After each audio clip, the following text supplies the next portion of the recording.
Oi pessoal, desculpe aí eu ter cortado o vídeo de repente, era para eu ter explicado que eu ia fazer um outro vídeo, mas acabei me atrapalhando aqui no computador.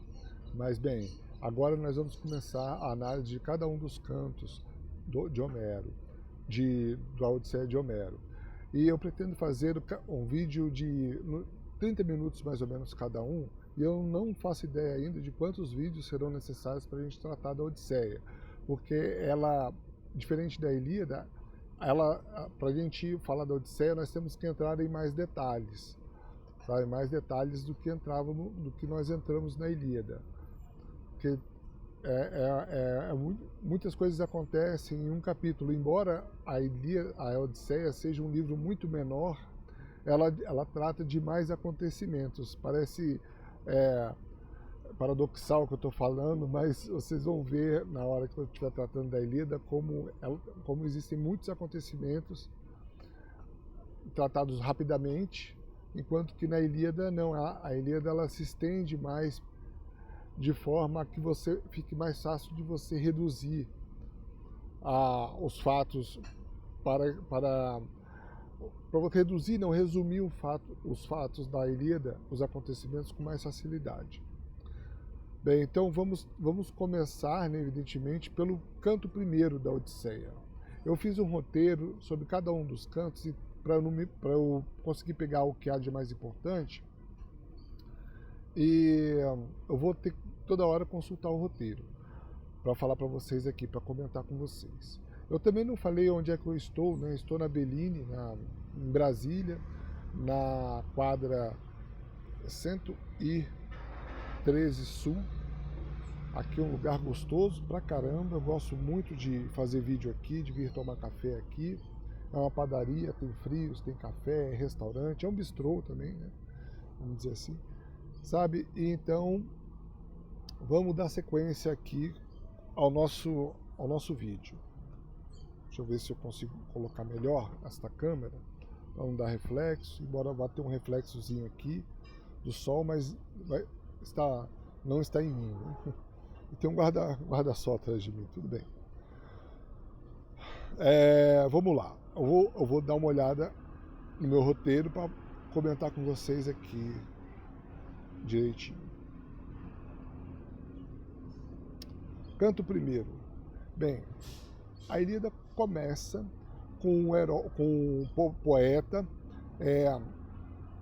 suplicando a uma deusa, a deusa nascida de Zeus, para que ela conte a história de Odisseu desde a saída dele da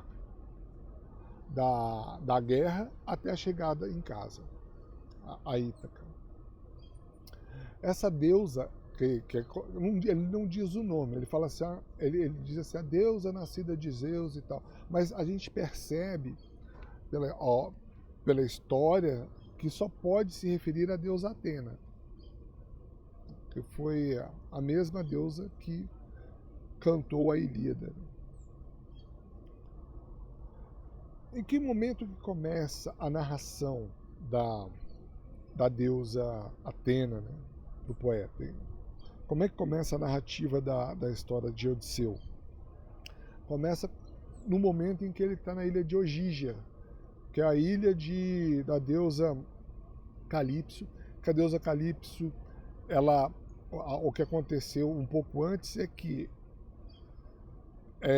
Odisseu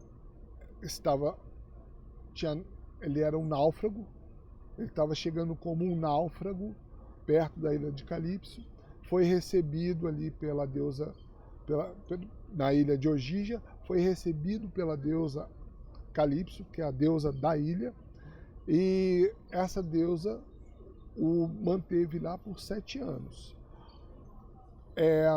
Manteve ele lá como assim, né? Essa deusa queria... Ela era apaixonada pelo Odisseu, e assim que ela recebeu Odisseu, eles se tornaram amantes lá na ilha.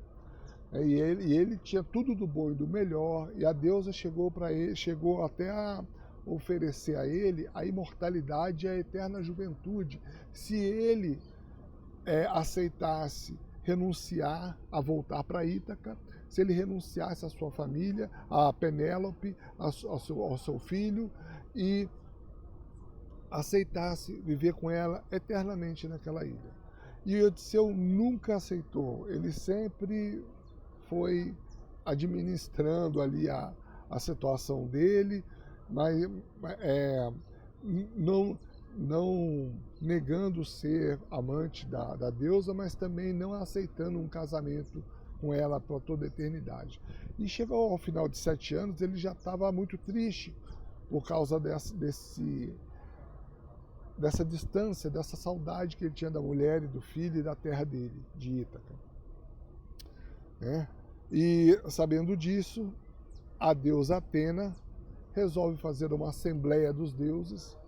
Na assembleia dos deuses lá no Olimpo, ela fala, ela vamos dizer assim, ela faz uma ostentação oral lá, uma sustentação oral lá, diante dos deuses, defendendo a volta de Odisseu para sua casa, para Ítaca, para sua mulher. E os deuses todos estão de acordo. Essa assembleia ocorreu na ausência de Poseidon, inclusive que era o único deus que estava aborrecido com Odisseu, porque Odisseu ele havia cegado um dos seus filhos, que era um ciclope, né? Cíclope ou ciclope, que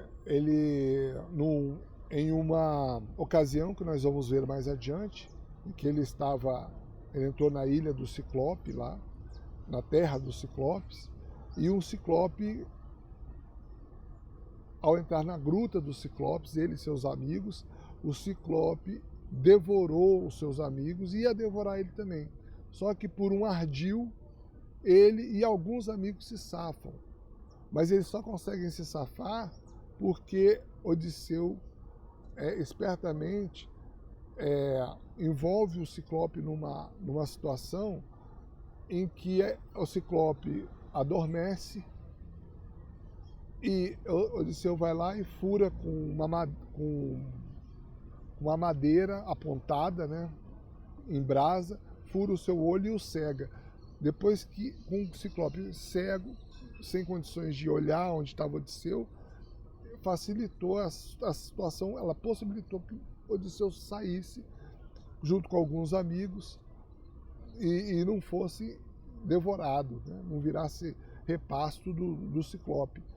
Sendo que o Ciclope já tinha devorado alguns de seus amigos ali, alguns dos seus sócios que entraram com ele na gruta. Como o Poseidon ficou muito contrariado por ter Odisseu cegado o seu filho, muito certamente, né, ele iria tentar fazer de tudo para que Odisseu não chegasse voltasse para a Terra, que ele morresse tentando voltar para Ítaca. Mas não é isso que acontece. Ele é um deus, ele foi vencido, inclusive, porque era a vontade de Zeus que Odisseu voltasse. E nessa assembleia os deuses resolveram que ele iria voltar sim. Então, como Zeus que é quem realmente decide, né, o que acontece, embora os outros deuses façam o que de interessante, os outros deuses eles dão opinião, né, e Zeus decide o que acontece. Então todos os outros deuses do Olimpo, com exceção de Poseidon, estavam partidários de Odisseu, da vontade de Odisseu, da volta de Odisseu. Então foi isso que Zeus resolveu e pronto. Então Zeus falou, que seja assim então, que Odisseu volte. E para tanto, Odisseu envia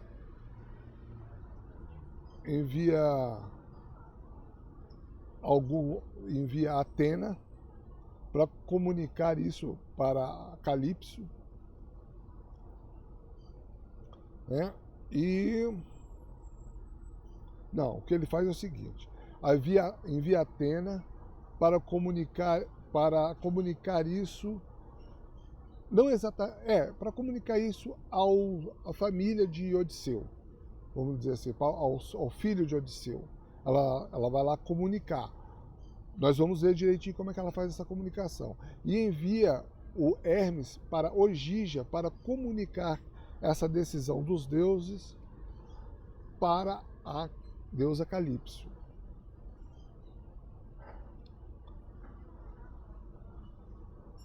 Eu vou dar uma olhada aqui no próximo item.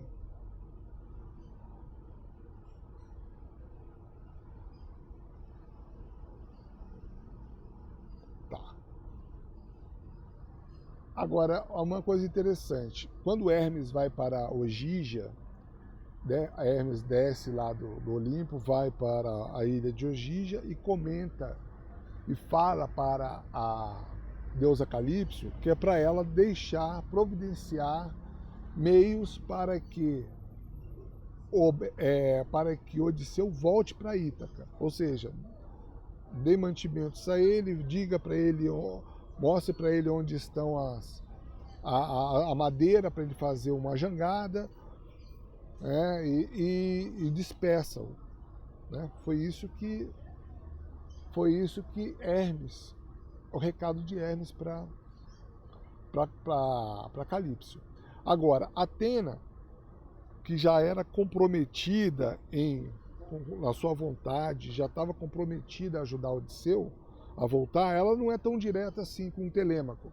Ela faz diferente. Ela vai ela chega lá, ela chega em Ítaca, ela desce do Olimpo, chega em Ítaca, disfarçada, ela é disfarçada num príncipe forasteiro amigo lá de Odisseu, chamado Mentes.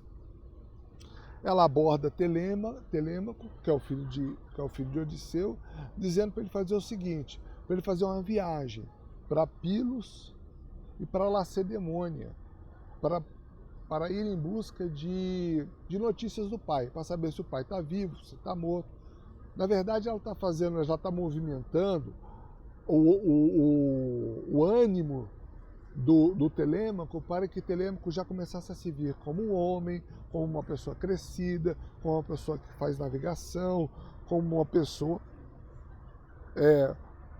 mais corajosa, e não aquele menino submisso que era como ele estava aparecendo diante aos olhos dos pretendentes de sua mãe, porque havia também este problema lá em Ítaca.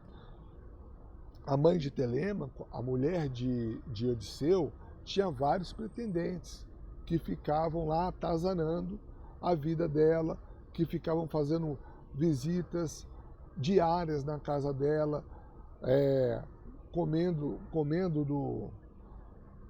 usufruindo dos bens do Odisseu, que estava ausente, comendo lá do gado dele, da fazenda de Odisseu, sem repor, dia após dia, fazendo festa, usando e abusando dos seus servos, das suas servas, sabe? Então, quer dizer, a situação estava muito desagradável para Telêmaco, mas ele não era visto como homem ainda. E Penélope era uma mulher indefesa que os homens cobiçavam. Não tinha ninguém para defender a casa de Odisseu, sabe? Não havia ninguém, nenhum homem que peitasse. Tinha uma mulher, um menino crescido, que agora Atena vai insuflar nele o desenvolvimento da masculinidade, da coragem, da presença, sabe? Então isso serve para várias coisas. Essa atitude de Atena, que é uma deusa da estratégia de guerra, né? Deusa de estrategista, então ela pensa em tudo. Então ela pensou nessa viagem para que chegou na forma de um amigo, né, do pai, falou assim: Telêmaco, eu, amigo do seu pai, vou te fazer uma recomendação. Vá para Pilos e vá para Lacedemônia buscar notícias do seu pai. Pilos era no sul da península, não, é no sul da península do Peloponeso, e Lacedemônia, ali um pouco na península do Peloponeso também, só que mais ao oriente. Né? Então que é Esparta, né? Sabe? Então, quer dizer, é na cidade de Esparta. Esparta fica na Lacedemônia e Pilos fica não muito longe. Dá para você fazer uma viagem de cavalo ali. Vamos ver aqui que demora quanto tempo. Sai de manhã a cavalo, chega 2 dias. Né? Chega na cidade intermediária, da cidade intermediária do outro dia, chega na hora do almoço em Esparta. Então é 1 dia e meio de viagem, sendo que você dorme uma noite numa cidade intermediária, para você sair de Pilos e ir para Esparta. É o que eu estou dizendo aqui agora. Mas isso a gente vai ver lá na frente também. Então, a deusa Atena, depois de fazer isso com Telêmaco, ela faz um outro favor para Telêmaco. Ela toma uma outra providência. Ela vai disfarçada, porque os deuses assumem a forma, a aparência que eles querem, e ela vai, sob um disfarce também, ela vai atrás de arregimentar rapazes lá, fortes, para serem remadores de Telêmaco, nessa viagem que ele vai fazer para Pilos. Eles vão de barco. Certo? Então, o que acontece? Depois de tudo combinado, o barco fica ali separado e passa-se o dia, Telêmaco lá suportando em sua casa os pretendentes. Quando cai a noite, Telêmaco sai furtivamente de casa com alguns mantimentos, vai para junto do barco, chegando lá já está regimentado todo o grupo da campanha para auxiliar, assessorar Telêmaco. Eles entram no barco e vão para Pilos. Aí acaba o primeiro canto. Agora nós vamos para o segundo.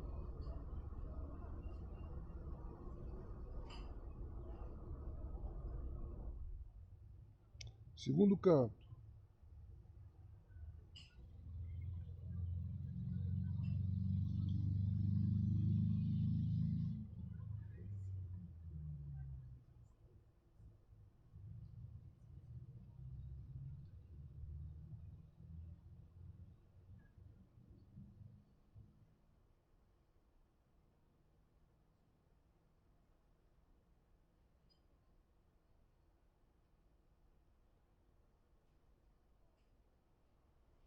No segundo canto, a gente volta um pouco aqui, antes de Telêmaco partir para Pilos, o que acontece? No canto segundo é contada uma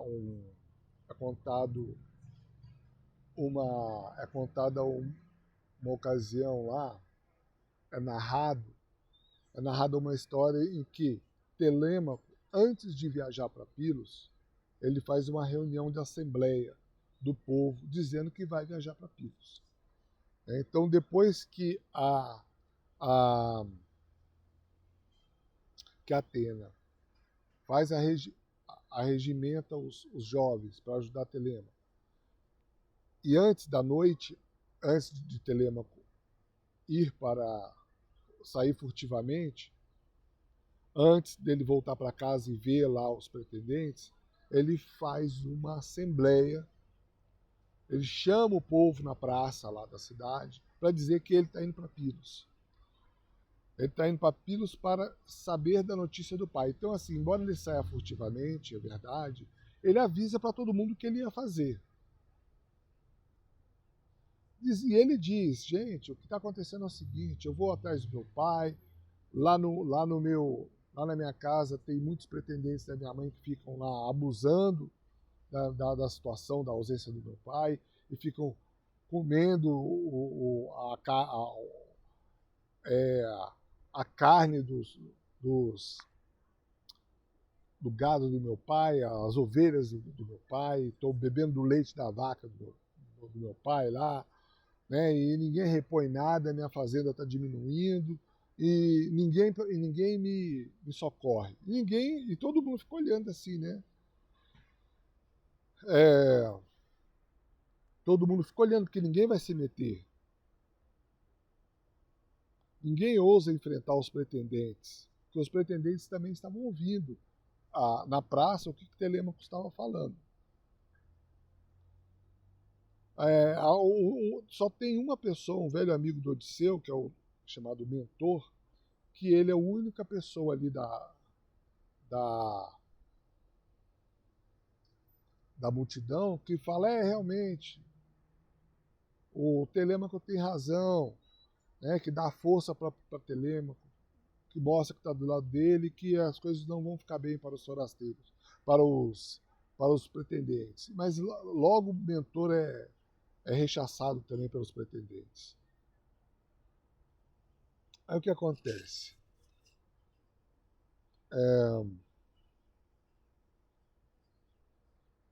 Aí depois desse parênteses, né, que é contado no canto segundo, nós voltamos para aquele ponto. Depois, no finalzinho da tarde, início da noite, depois da assembleia, quando já estão, depois dos pretendentes terem ido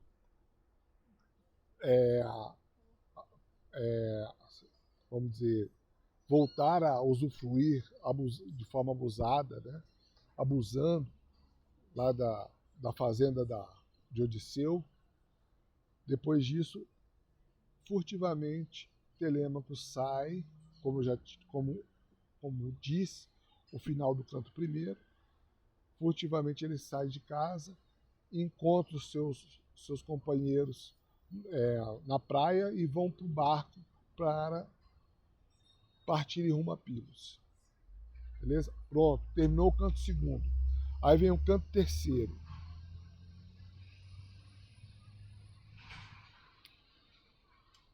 Vamos lá. Canto terceiro.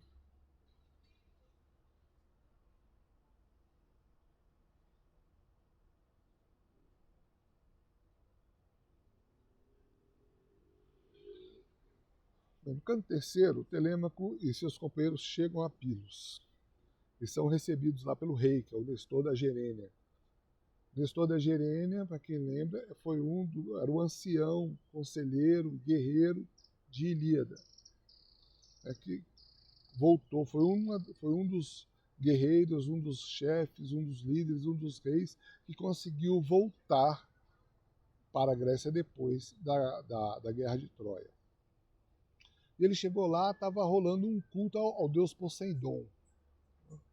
E aí ele chega e quando ele desembarca para conversar, né, para ser recebido ali pelos pilhos, quem vai com ele? Vai com ele a Atena. Só que a Atena, ela estava já, uma coisa que eu deixei de falar, a Atena, ela acompanha a viagem, acompanha Telêmaco nessa viagem na figura de mentor. Então ela está ali junto com o Telêmaco na figura do mentor, junto dos rapazes. E o mentor era da idade do pai dele, né? Era um senhor mais velho. Não era velho, mas era um senhor, já uma pessoa madura.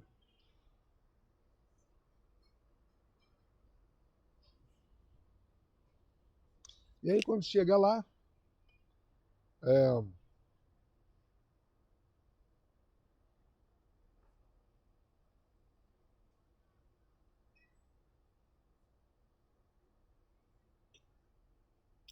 Chegando lá, o Telêmaco já diz, né, respondendo ao Nestor, quem são eles, para onde desejam, para onde querem ir, o que desejam, e rapidamente o Telêmaco já diz quem ele é. Eu sou Telêmaco, filho de Odisseu, e quero saber, e vim em busca de saber notícias do meu pai, se ele está vivo, se ele está morto, etc.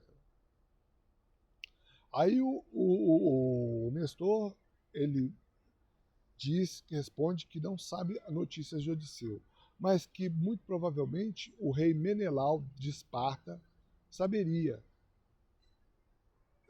dizer, uma vez que o rei Menelau foi um dos últimos reis a chegar na Grécia. Aí então o que acontece? Depois, no dia seguinte, depois de uma refeição, Telêmaco parte para Esparta. Eles vão a cavalo, né, uma carruagem lá. Ele, Telêmaco e o filho de Nestor vão para Esparta de carruagem para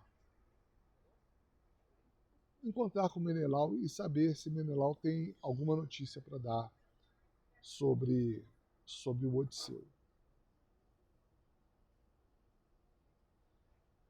Bem, aí nós vamos para o canto quarto.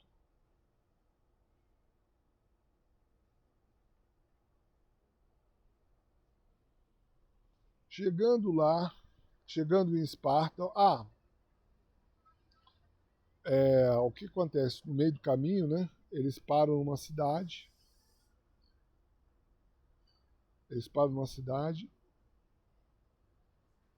e eu não anotei o nome da cidade, mas bem, eles param numa cidade, são recebidos pelo rei, são bem tratados, dormem lá, e no dia seguinte eles continuam a viagem para Esparta. Chegando em Esparta, eles veem o rei Menelau, são recebidos e veem que está acontecendo uma festa lá. Esparta está em festa. Tá rolando uma cerimônia de casamento do filho do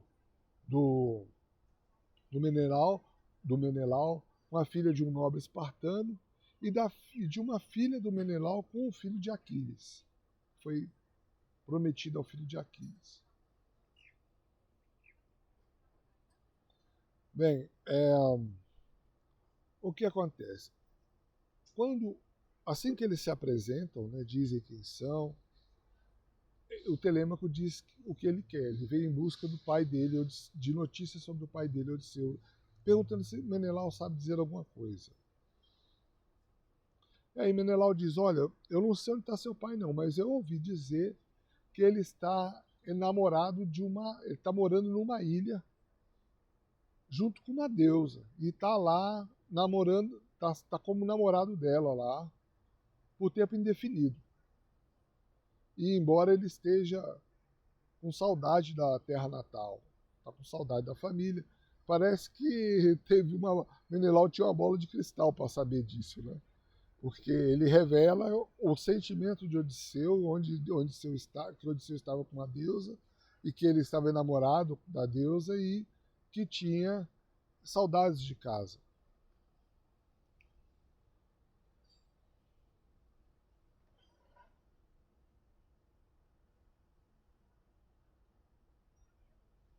Aí Menelau, depois de ouvir isso, né, Menelau fala o seguinte, olha, o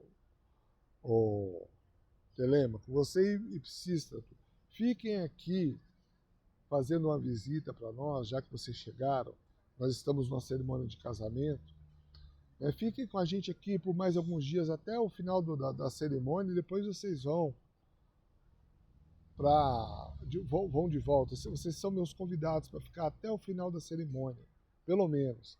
Aí o Telêmaco fala, não, muito obrigado, eu tenho que voltar, porque eu deixei lá minha mãe sozinha, indefesa, e se eu demorar muito para voltar, pode ser que aqueles pretendentes abusados que são vão de repente forçar uma situação para que a minha mãe se case logo, e vão consumir ainda mais a minha fazenda, vou perder mais bens, então é melhor que eu volte logo.